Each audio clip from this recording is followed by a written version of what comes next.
In a lab dish, an engineered enzyme stripped away up to 97% of a specific kind of chemical damage from aged human skin proteins. And afterward, those samples measured younger than the skin of a healthy 1-year-old. In a separate set of experiments, blocking a single enzyme in old mice rebuilt worn-down cartilage across their joint surfaces until it looked youthful again, without injecting a single stem cell. Two research teams, two completely different tissues, one shared idea that quietly rewrites what we thought was possible. For decades, the damage that stiffens our skin and grinds down our joints was filed under permanent. These findings suggest that at least some of it is not permanent at all. It is enzymatic. And enzymes can be engineered, redirected, and switched off. Let's get into how. Here is why I'm putting these two breakthroughs side by side instead of covering them separately. On the surface, they look unrelated. One is a skincare and structural protein story, the other is an orthopedics and joint story. But they rhyme in a way that matters for anyone serious about longevity. Both attack aging as a chemistry problem rather than a mystery. Both use a precise tool, an enzyme, to reverse damage that the field long assumed you were simply stuck with. And both sidestep the flashy but complicated approach of full epigenetic reprogramming that gets all the headlines. The first approach, from Revel Pharmaceuticals and published in Nature Communications in 2026, builds a brand new enzyme with artificial intelligence to chew apart a specific aging crosslink in your proteins. The second blocks a naturally occurring enzyme that accumulates as you get older and actively drives your tissue downhill.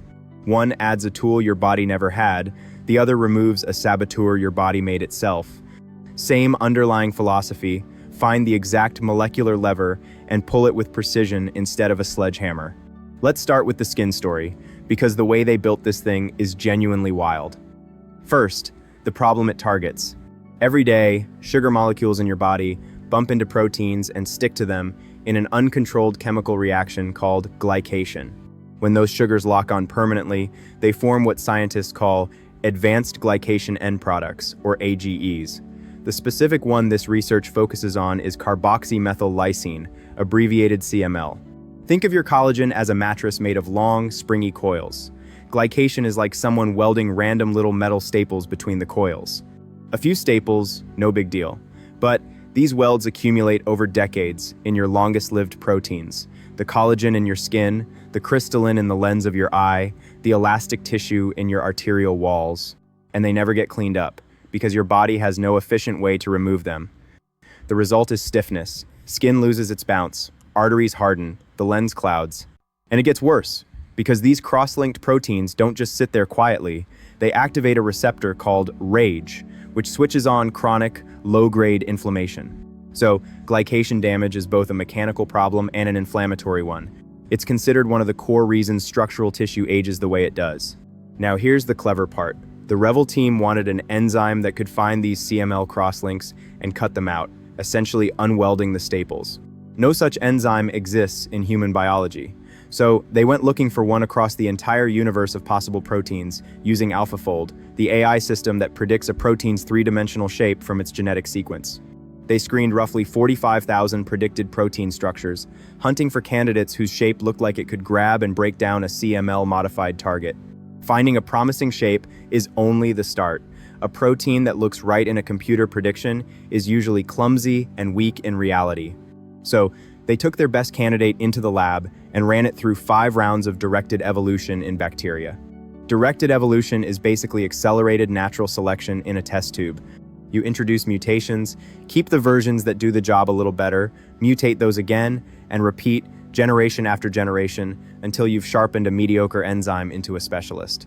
After those rounds, they had an enzyme they call CML-ACE, tuned specifically to remove carboxymethyl lysine crosslinks from aged proteins. And there's a beautiful subtlety here worth appreciating. This is aging as an engineering target. Instead of trying to convince your cells to behave younger, they built a molecular machine to physically clean up the accumulated wreckage, a completely different strategy from the reprogramming approaches that dominate longevity headlines. But before anyone gets too excited about rubbing this on their face, there's a hard physical wall in the way, and it's called the 500 Dalton rule. Daltons measure molecular weight. For a molecule to passively cross intact skin, it generally needs to weigh under about 500 Daltons. This enzyme weighs roughly 40,000 Daltons. That is not a small gap you can nudge past. It's about 80 times too large to soak through your skin barrier. A topical cream simply will not deliver it where it needs to go. So, realistic delivery would mean something like microneedle patches that physically bypass the outer skin layer, or a systemic route, which raises entirely different safety questions we'll get to. Let's be precise about the results, because the numbers are impressive and the limitations are just as important. In the lab, CML ACE removed between 52 and 97% of CML crosslinks from aged proteins. That's a wide range, and it reflects different conditions and protein targets. But even the low end is substantial for damage previously considered irreversible. The headline finding is what happened with aged human skin samples. After treatment, the level of CML damage dropped below the level normally measured in skin from a 3-1-year-old. On that specific marker in that specific setting, the enzyme didn't just slow aging, it reversed a marker of it past a young adult baseline. Here's the crucial caveat, and I want to be very clear about it. These results come from in vitro work. Enzymes acting on proteins in controlled lab conditions and on human skin samples, not living people. A skin sample in a dish does not have blood flow, an immune system, ongoing glycation from daily metabolism, or the complex feedback of living tissue. Removing a damage marker in that setting tells us the enzyme works chemically. It does not tell us that a living person's skin will look younger, feel firmer, or function better. Those are separate questions that require clinical trials that have not been done. There's also the immune issue. This enzyme originates from bacteria, and foreign proteins from bacterial sources can trigger immune reactions, especially with repeat dosing, which any anti-aging use would obviously require. Your immune system might learn to recognize and neutralize the enzyme, or worse, mount an unwanted reaction. That's a known hurdle for this entire class of therapeutic enzymes, and it hasn't been solved here yet. So, where does that leave us? With a genuinely novel proof of concept, AI-driven design plus directed evolution can produce an enzyme that reverses a hallmark of protein aging in the lab. That's exciting and real. It is also years away from anything you could use, and it faces delivery and immune problems that are far from trivial. So the skin approach is about adding a tool your body never evolved, building a brand new enzyme to clean up damage. The cartilage story flips that logic completely. Instead of adding an enzyme, researchers got their results by blocking one your body already makes. Because it turns out some of the enzymes we carry aren't helping us age gracefully, they're actively driving the decline. And one of them sits right at the center of why our joints wear out. Meet 15-PGDH, short for 15-hydroxy prostaglandin dehydrogenase. It belongs to a category researchers call gerontoenzymes, enzymes that accumulate as you age and don't just mark the decline, they cause it. 15-PGDH has been implicated in aging across multiple tissues: muscle, bone, nerve, liver, and blood. It's like a dimmer switch on your tissue's regenerative capacity that slowly gets turned down over the years as this enzyme builds up. And the striking finding in this research is what happens when you block that enzyme in the joint. Cartilage is notoriously bad at repairing itself. It has no blood supply, and the classic assumption has been that once articular cartilage, the smooth, glassy surface capping the ends of your bones, wears down, it's essentially gone for good.